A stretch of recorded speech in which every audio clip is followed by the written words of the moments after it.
Om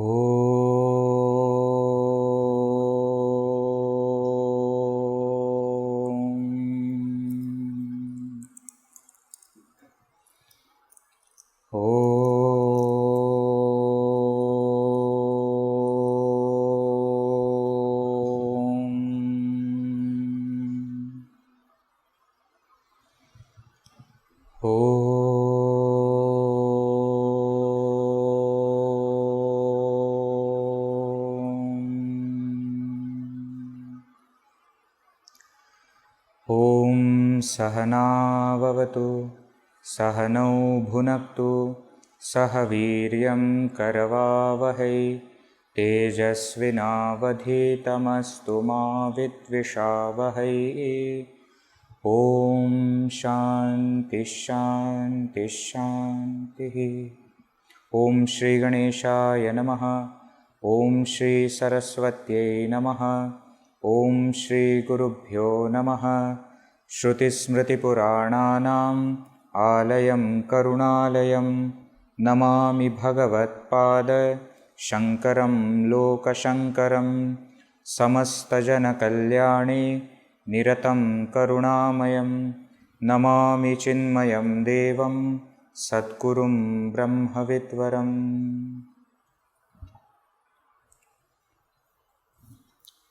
Hari Om.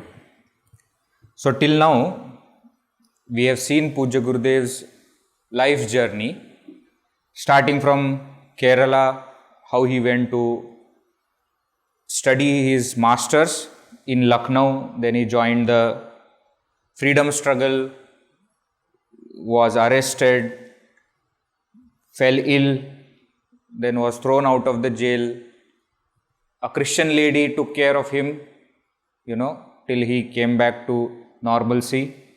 Then during that time he also came across spiritual literature of Sri Swami Shivanandaji and transformation happened in his life. We have also seen how Pujya Gurudev went to Swami Shivanandaji's ashram, Divine Life Society ashram, stayed there for some time, went there for exposing the sadhus, but actually became a sannyasi, became a sadhu. We also have seen through this journey the 4 important qualifications that a Vedantic student requires. Sadhana Chatushtaya, 4-fold qualification: Viveka, Vairagya, Samadhi Shat Sampatti and Mumukshutvam. Now, such a person who is Sadhana Chatushtaya Sampanna means what? Endowed with the required qualification.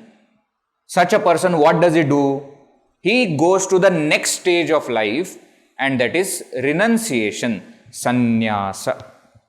So in the previous session, we saw how Pujya Gurudev took sannyasa diksha. Did we see this or no? Do you remember? Sannyasa diksha. Remember, right? In 1949, we saw, right?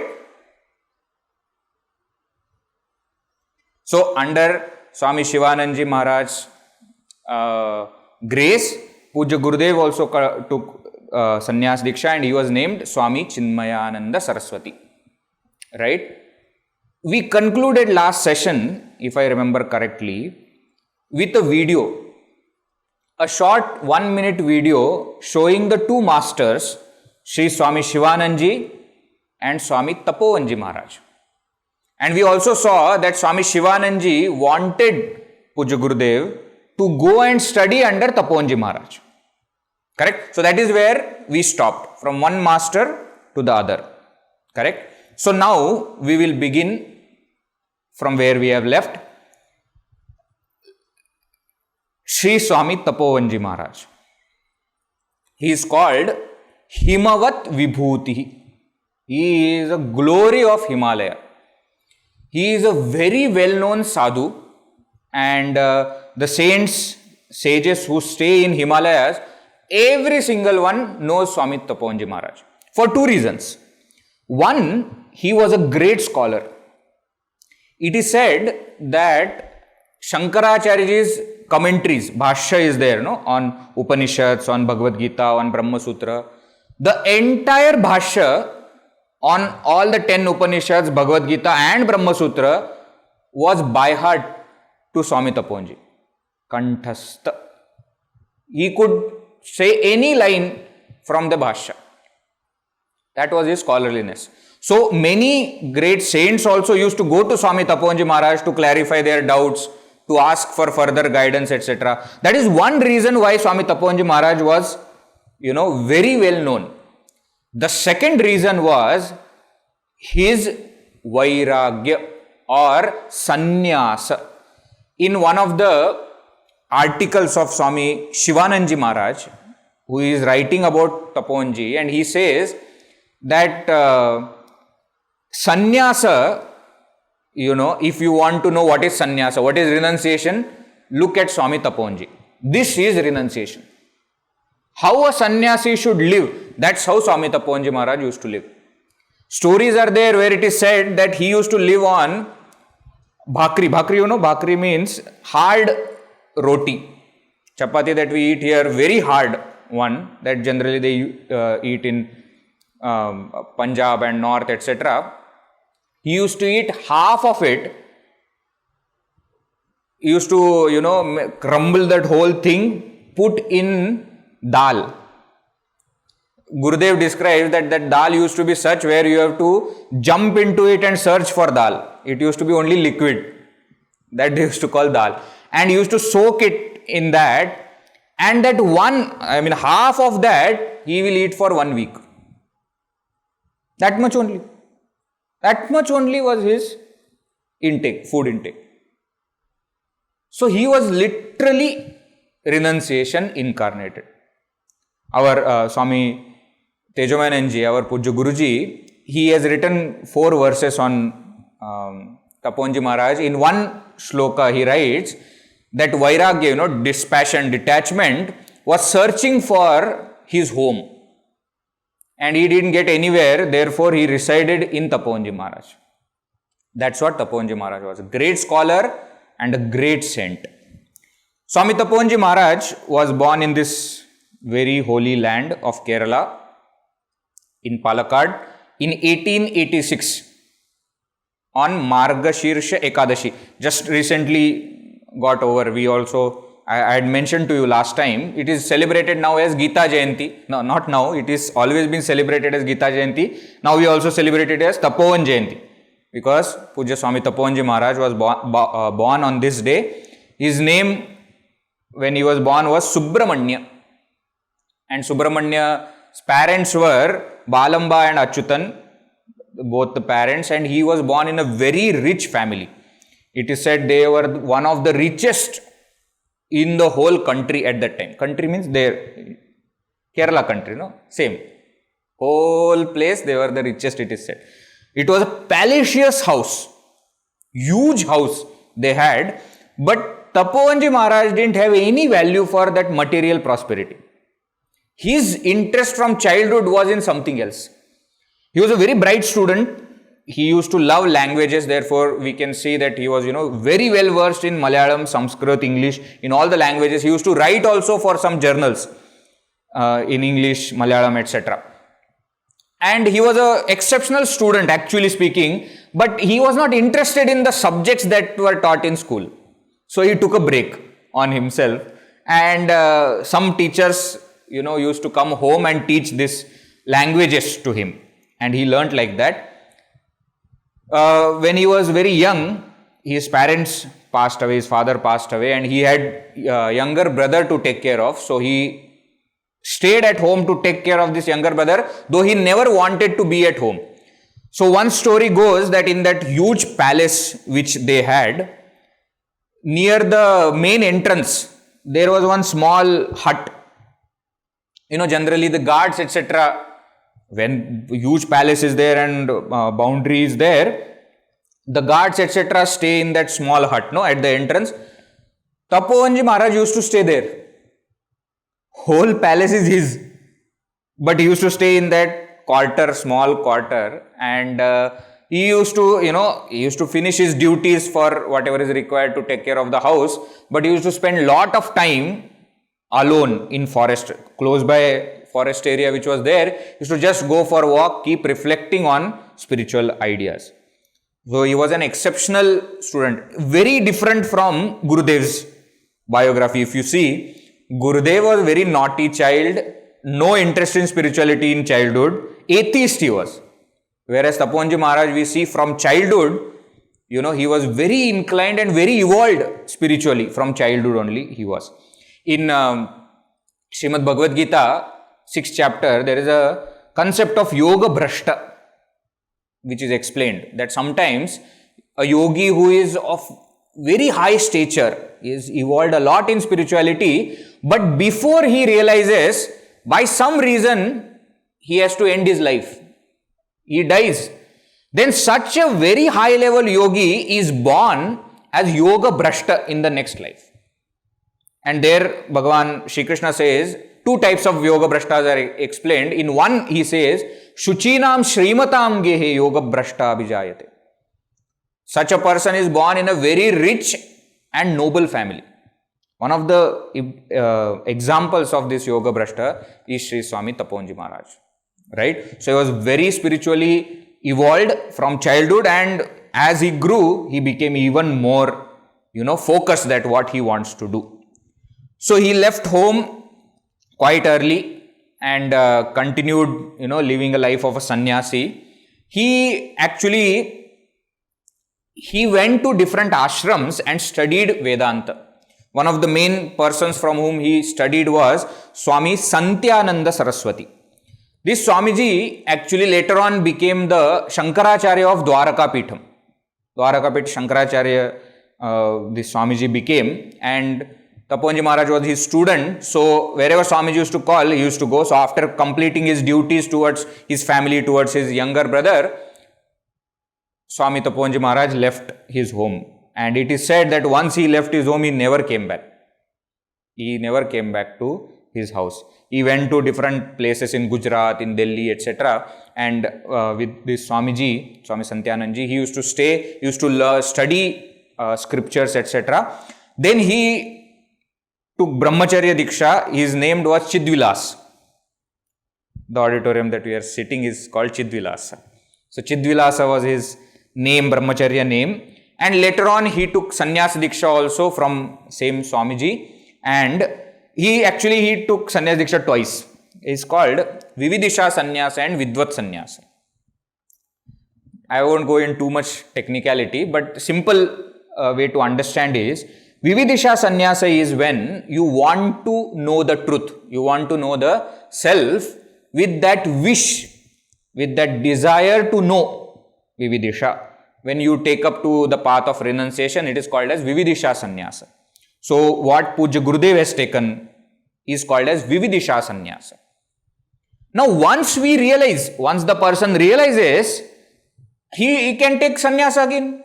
Not again required, even first time also can be at that time directly. That is then called as Vidvat Sannyasa. In the Vedic literature, we see the example of Yajnavalkya Rishi, who is a Vidwan, who is the knower of the reality, but after the knowledge, he decides to take up to the path of renunciation. That is called as Vidvat Sannyasa. So, Swami Tapovan Ji Maharaj was a Vidvat Sannyasi. So, first his name was Tyagananda, and later on it became Tapovanam. He is not from the same lineage that Swami Shivananji comes from. Okay, that's why you will see the names are little different. Tapovanam ends with Vana, whereas Shivananda Saraswati ends with Saraswati. Right? So, but he took sannyasa. He has composed many hymns and many texts. Actually, after sannyasa, once he went to the Himalayas, it is said that he never came down. He used to love Himalayas and Gangaji so much. He used to stay in Uttarkashi, where now we will also be, seeing how Pujya Gurudev also goes to Uttarkashi. So, he used to stay in Uttarkashi. In the summer's time, he will go further up to Gangotri. Gangotri is around 100 kilometers from Uttarkashi, up. That is where Gangaji is, Ugama is there. Gangaji starts from that place. So, he had one ashram there. So with whoever students are there, he used to go to Gangotri and stay there and teach.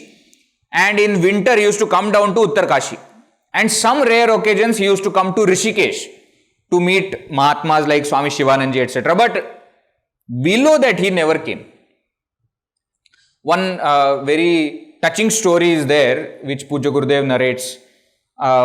Towards his end of his physical appearance on this earth, Swami Tapobanji Maharaj was very sick, lean, thin he had become. He was not able to even sit. So somebody has to hold him to make him sit in his own place where he was. And then only he will go and he will lie down and then again he will sit there on. That was the situation. By the time Gurudev had finished studying under him and he was, doing prachara, so Gurudev went and to meet Swami Tapobanji Maharaj, and he said, he used to call his Guru as Gurudev. So he said, Gurudev, your health is not that good. Why don't you come with me to Delhi? Because there are so many, facilities are there. So many doctors are there. In Uttarkashi, in those days, no facilities, no doctor, nothing used to be there. Last time we saw in Shivananji's case also, he himself was a doctor. He used to travel in the Himalayas and carry people on his back and take him to Rishikesh to his ashram. Isn't it? So that was the situation. So Gurudev, Chinmayananji too, because of that love for his Guru, he said that, why don't you come to Delhi? Tapobanji Maharaj, even in that situation, said, why? Don't people die in Delhi? People die everywhere. If I have to die, I will better leave my physical body here. Why to come to, just for body's sake, you want me to come down? That was Swami Tapobanji Maharaj. He never came down from Himalayas. He always stayed in Himalayas. So he has authored so many texts. He had gone to Kailash. Kailash Yatra is there, no? There is another peak near Kailash which is called as Tapovanam. He has gone to that place also, and he has written his experiences in that journey called Kailasa Yatra. One book is there, we have it in our Pani also, we will have. Then there is another very beautiful book, Himagiri Vihara. Wanderings in the Himalayas. He used to wander in the Himalayas to Tapovanam and to all these places. Those also experiences he has written down. Another very beautiful kind of autobiography is Ishvara Darshanam. So actually, though we say it is like an autobiography because he is giving his own experiences from the birth onwards, but there is lot of spirituality in that book. We have with us Ishvara Darshanam in English, Hindi, and Sanskrit also is there. Somebody has translated into Sanskrit. So originally, of course, it was written in Malayalam. That also, I think, will be available in archives, etc. And then he himself, Tapobanji Maharaj himself, wrote also in English. So Ishwar Darshan is another one very famous book that he has written. He has composed some stotras. Badrisha Stotram he has composed. Then hymn to Gangaji, Gangotri Sthala Mahatmya. All these different stotras also he has composed. It is said that he has also written commentary on Shandilya Bhakti Sutra. We know Narada Bhakti Sutra. Shandilya's Bhakti Sutra is also very famous. We don't have it available with us, with Chinmay Mission, because Swami Tapobanji Maharaj was not belonging to us only. So he had so many other students, So with different students, these texts are there. But that commentary on Shandilya Bhakti Sutra is there, and some Upanishads also he has written commentary in Sanskrit. So such was great Swami Tapobanji Maharaj. And he attained Mahasamadhi on 16th of January 1957. So Tapobanji's Aradhana day is also coming in another 3 days. So we are lucky that Swami Shivananji sent our Pujya Gurudev to Swami Tapobanji Maharaj. Otherwise, we would have never known about such Mahatmas. There are so many such Mahatmas in Himalayas which we don't know at all. We know all other things about everything, movies and cricket and all the fields, everything we know. But these great people who lived on earth, in our own land, motherland of India, we don't even know. Thanks to Swami Shivananji and our Pujya Gurudev, that we came to know about Swami Tapobanji Maharaj. Right.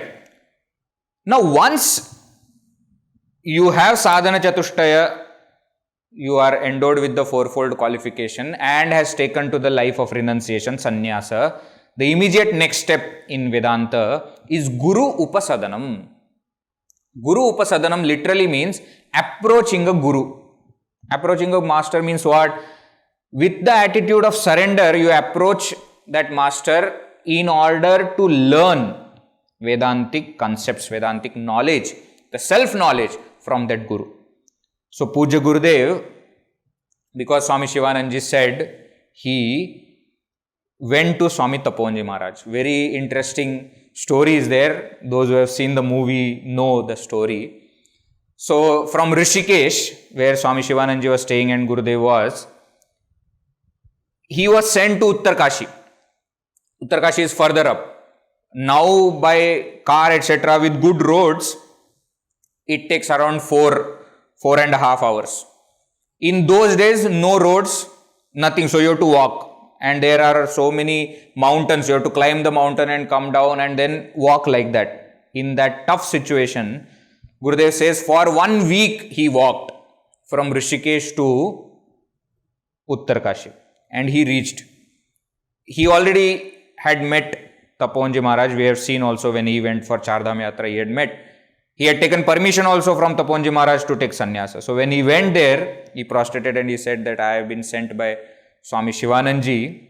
He asked me to study Vedanta from you. So Taponji Maharaj said, okay, show me the letter.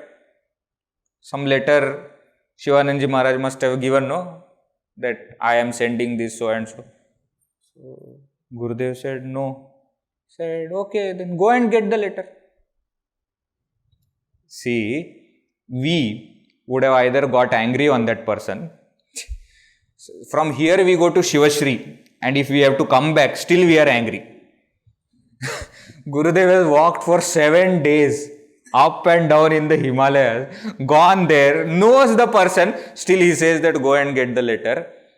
Gurudev quietly came back 7 days back to Rishikesh, met Swami Shivanandaji. Shivanandaji laughed because he knew that this is just to test. This is to test whether the student is really ready or not, whether he is having that focus or not, whether he is having that zeal to study or not. And after testing only, any guru accepts the student. Nowadays we have interviews. Course we want to do, we will have interviews. Acharya will take interviews. That time this was the interview. One question is given. Did you get the letter? No. Go and get. Okay, done. 7 days walking, he came down to Rishikesh. He took the, Swami Shivanandaji laughed and of course he wrote letter and gave. And Gurudev went back to Taponji, gave the letter. Taponji also accepted him as his student. But you see, life is not that easy. Why? Now we are sitting nicely, comfortably in a AC hall, closed environment, no problem. And nice food we had, free. We didn't pay for it. Our guru is begging and getting the food for us. We are just going and eating. We went there, we went and ate nicely, comfortably sitting in the comfortable chair also. We have house also, room also close by, nice bed, everything is there. That was not the situation when Gurudev went to study in Uttarkashi. So, the situation was very challenging.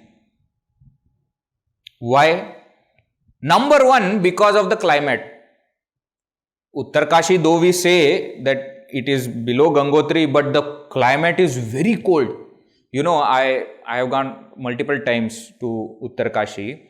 Even in May month, summer, afternoon 4 o'clock, where the sun is, quite there.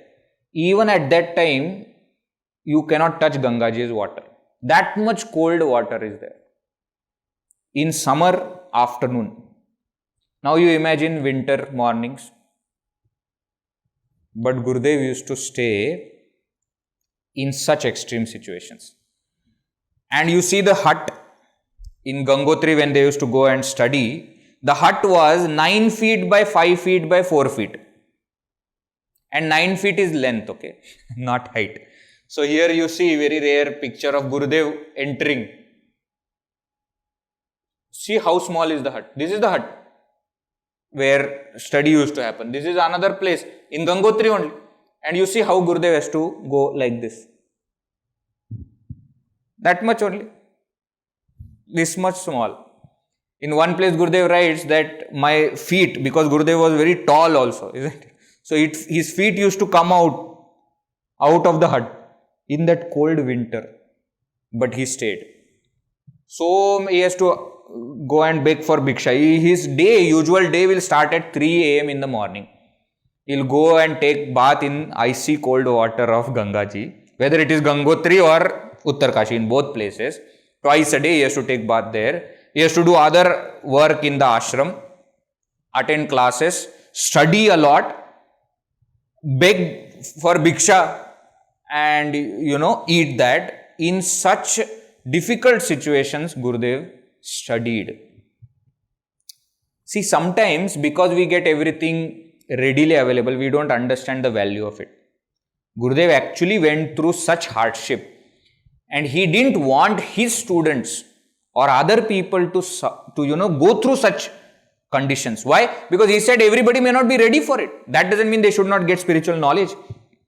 Therefore, he being compassionate, he established Sandipani in Mumbai, not that cold place. Everything, ashram setup is there, food is cooked. You have to go eat 3 times, attend all 4 or 5 classes, room is given, stay there and study. But Gurudev went through all these things, right? And Swami Tapobanji Maharaj was also very loving but very strict. In one place, Gurudev writes that Tapobanji Maharaj said this thing to him in very first class. What? I will teach only once. If you have doubt, you can ask. Any number of doubts, I will solve. I will resolve. But once I have taught you something, you will always remember it. I will ask anything at any time. So every class used to be exam. Exam on what? On whatever portion is taught so far, from the first class till last class. Whatever is taught at any time. And if you fail to answer, pack your bag and go home. Over. Time over. In such situations, Gurudev studied. I also heard from one other saint who studied with Gurudev, Swami Sundaranandji, who recently attended Mahasamadhi. He was Gurudev's Guru Bhai and a very great disciple of Swami Tapobanji Maharaj. He used to stay in Gangotri. He was 90 plus. Recently he attended Mahasamadhi. I had a good fortune of meeting him twice, And when I was talking to Swamiji, he said that Tapobanji Maharaj he never used to allow students to take notes during the class. So you have to sit and focus. After the class is over, you go to your room, you do whatever you want. You want to take notes again, you take. That much strict Tapobanji Maharaj was. You now imagine, we would not have survived this. Physical pain only we would not have survived. Okay, on top of that, this kind of mental and intellectual discipline, very tough. But Pujya Gurudev went through all these things. And he went through this path of knowledge. That's what is called Jnana Yoga. The 3 stages are there. So, Sadhana Chatushtaya, Sannyasa, Guru Upasadana. Next step is Shravana. You sit under, your Guru and study. Listen to the Vedantic concepts. Listen to the Upanishadic knowledge. That is called the step of Shravana, listen. Now, whatever we are listening from our Guru needs to become our knowledge. When Guru is teaching, it is that person's knowledge. It has to become our knowledge. How will it happen? It will happen through the next step of Manana. Manana means reflection. So, whatever you have listened, you have to reflect. So, you have to do self-study. You have to bring doubts in your mind about how this is possible. How? Why is Shankaracharya writing like this? Why Shri Krishna said like this to Arjuna? You ask questions to yourself and you try to get the answer. Discuss with other students, fellow students. This is called the step of manana. And of course, the third step of nididhyasana, meditate. When we have heard the Upanishadic knowledge, taken to our brain, churned it. Now, the knowledge that is now formulated there should settle in our heart. That is possible by this nididhyasana, this step of meditation. So, Pujya Gurudev, through all these, he actually not only studied, reflected, but actually made that knowledge his own self. It is said that Pujya Gurudev studied Panchadashi as the first text under Swami Tapoji Maharaj, the only Prakarana Grantha that he studied, Panchadashi. And after that, many Upanishads he studied, Prashna Upanishad, Katha Upanishad, Mundaka, Mandukya, Aitareya, Chandogya, many Upanishads he studied under Swami Tapoji Maharaj. So at different places. So sometimes they will all go to Gangotri, sometimes at Uttarkashi, etc. But Pujya Gurudev went through all these things and studied, reflected, meditated on these Vedantic truths.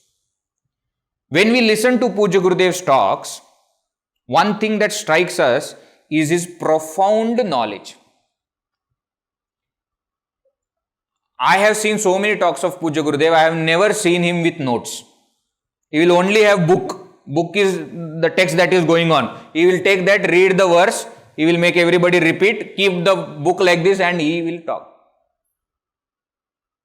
Why? Because the entire knowledge is here. Not just here. He is feeling that knowledge. He is experiencing that knowledge. That's why he is able to tell. That is possible through Shravana, Manana and Nididhyasana. Now let us listen to Pujya Gurudev's one video and then we will, conclude today's session. Even though the Lord has made this wonderful and beautiful world for you to enjoy, you cannot. Every one of us come into this world and first we divide the world into two. Things that I like, things I hate. Swamiji, I don't like that, I hate. And therefore you start running. All your life, autobiography is running away from what you don't like and run towards what you like. Is it not? Till today, what have you done? Running away from what you don't like and run towards what you like, isn't it? And the world has got another joke on you. Whatever you don't like follows you. Whatever you like runs faster than you. This eggplant, I don't like it. I don't know why. There is no reason, but I don't like it. Any place I go for bhiksha, 5 different dressings, the eggplant will be there. And the lady, the hostess, says, Swamiji, this is not available here. But then my young nephew, who is in the pilot, he brought it all the way from Madras. See? The eggplant in Madras will come all the way to Delhi. Why? Just because I don't like it. No, I like sweets. As I go to the table, I find 4 or 5 varieties of sweets, because in India that is a great art. Now I say that, sweets are there today. By the time I finish the food and look at the sweets have gone. My own devotees have removed it because I am diabetic. They all removed it. I can only remember the taste that I had in the last. This is in the world. You see? I don't want my wife, I want the other man's wife. Now, the other man's wife is not available and my wife will never leave me. How? You see? This goes on. Raga, dvesha, likes and dislikes for the sense organs in the sense objects is universal. Tayorna vashamagached. Understand that it is universal, but don't yield yourself under their sway. There are some people very hard and fast. I like it, I don't like it. Such an individual cannot live an honest life. Their sense of justice, their mercy, their kindness are all twisted. Why? By their likes and dislikes. They can't afford to live an honest life. And sometimes these likes and dislikes can destroy all that you have built up your whole lifetime. Nixon is an example. A whole lifetime he has built himself and prepared to become the greatest president of America. And truly he would have been. But his likes and dislikes are so sharp. One little mistake, everything is wiped clean. Isn't it? See? Like that you may have, every one of you will have in your own family someone who has got sharp likes and dislikes. They will blast their life, however noble and glorious they may be. Because of these sharp likes and dislikes, they will be compelled to make compromises, and these compromises will be their grave. It is natural. Every human mind will have likes and dislikes, but don't come under their sway. Why? Tauhasya paripanthinau. Those two are paripanthinau, looters on your path. In your path of life, if you have got these likes and dislikes very strong, they can loot away all the achievements and greatness that you have built it up, and you have to die in disgrace, in sorrow. Tauhasya paripanthinau. Therefore, don't yield to it. But understand, likes and dislikes I have already told you. Everyone has got it because every one of us is now at this moment, we have got the old inhibitions with us, the tendencies of the past. So long as there are tendencies and vasanas and we are working under it, things that are conducive to my vasana I like, things that are against that vasana I dislike. Right? The eggplant, when it is opened up and cooked and it's sitting in your plate, it has got white small things in it, and it has somehow come to my mind that they are all worms.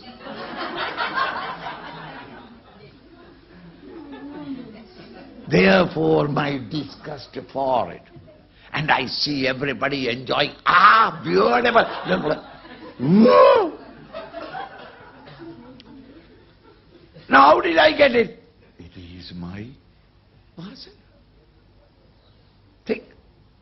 Thus everybody has got a kink in their own mind.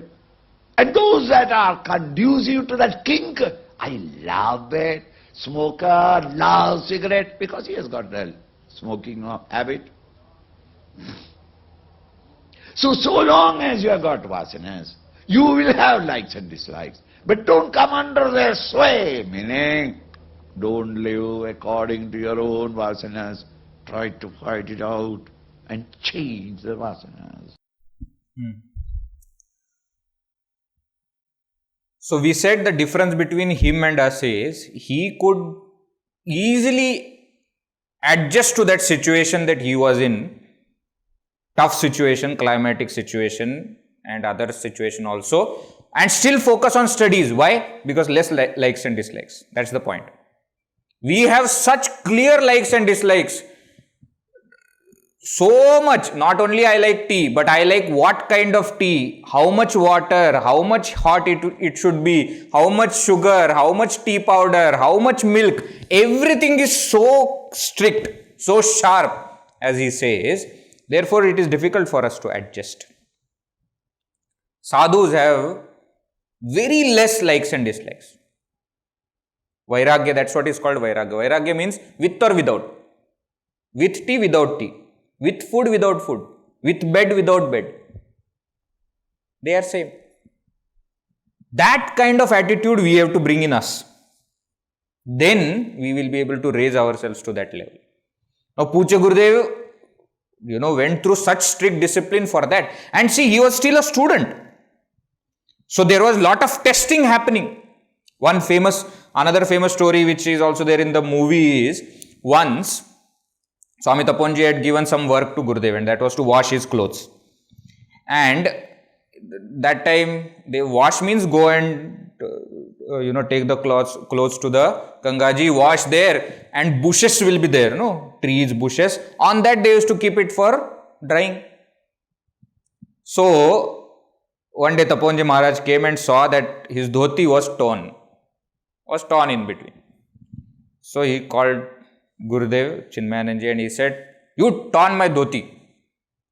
So Gurudev said, "No, it was already like that.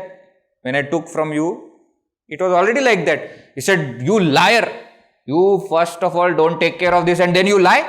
You liar." Gurudev felt very bad, that no, I am not lying. I am really telling that it was like that. Shut up, you liar. And Taponji Maharaj just would not stop. So when Gurudev comes for the class, he will say, liar, you tell the answer. Liar, why have you come? Liar, go and get water. Every time, liar, liar, liar. One day, Gurudev said, enough is enough. I told so many times, I did not, do anything to that dhoti. So he packed his bags. He said, I don't want to learn from such teacher only.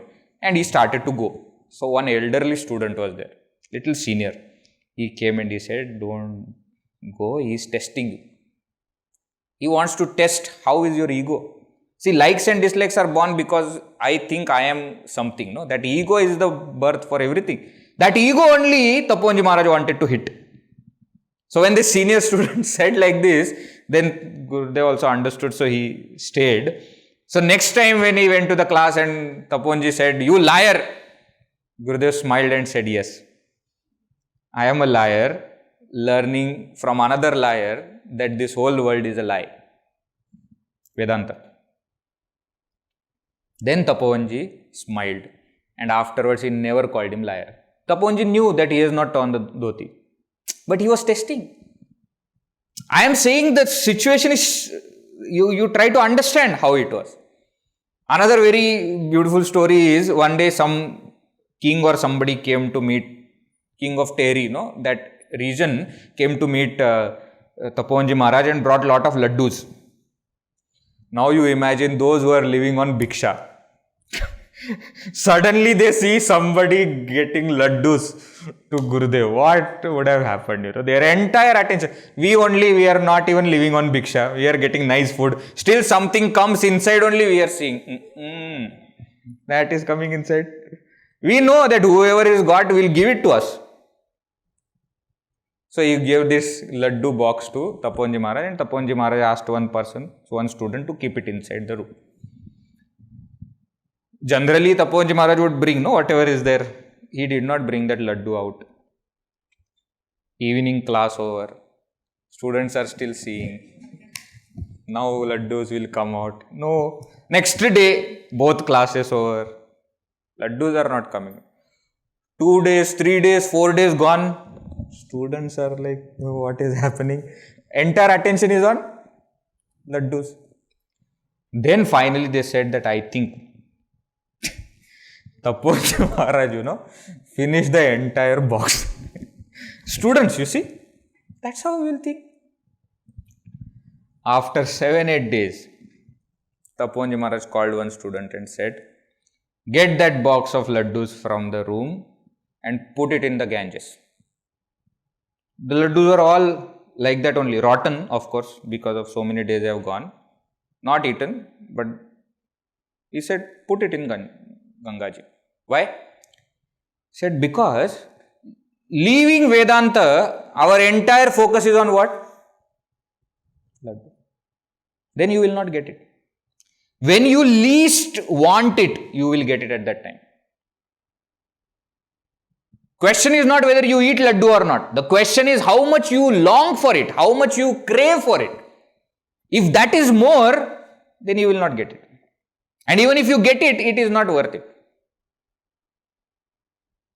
So like this, Tapojanji Maharaj used to teach. So Gurudev has not just studied Vedanta, but he studied, he learnt how to live in such situations. Right? Some rare pictures of that time are there. I'll just show that and we will conclude for today. This is Pujya Gurudev's notes on Panchadashi book that he has written. We have that book available with us. This is Pujya Gurudev, doing his studies. This actually in Uttarkashi. So, Uttarkashi Tapovan Kuti, actually where Tapojanji Maharaj used to live, was a very small kuti. Now, around that, Chinmay Mission has built a big ashram now. But at that time when Tapojanji Maharaj used to live, it was a very small kuti. If you go now also to that ashram, that small place where outside they have kept Tapojanji's picture and inside is a very small room where Tapojanji Maharaj used to live. That was only the place. So just next to our Chinmay Mission's Tapovan Kuti ashram, there is a Somashram. One ashram is there where Pujya Gurudev used to stay and all other students also used to stay. So this is actually the picture from that old Somashram. Now if you go, it is very different, especially after the flood, etc. The whole ashram is rebuilt because Somashram is closer to Gangaji. Tapovan Kuti is little higher. So these are the pictures from that place where Pujya Gurudev used to stay. And these are some pictures with his Guru Bhai, with the other students of Tapojanji Maharaj that he is discussing and, see what he is wearing, Only one cloth tied like this in cold winter of Himalayas. That was the tapas that he did. Now, when you go through such tapas, the result is always going to be great. What was the result? That we will see in the next session. We'll conclude. Om Purnamadav Purnamidam Purnat Purnamudachyate Purnasya Purnamadaya Purnameva Vashishyate Om Shanti Shanti Shantihi Harihi Om Shri Gurubhyo Namaha Harihi Om.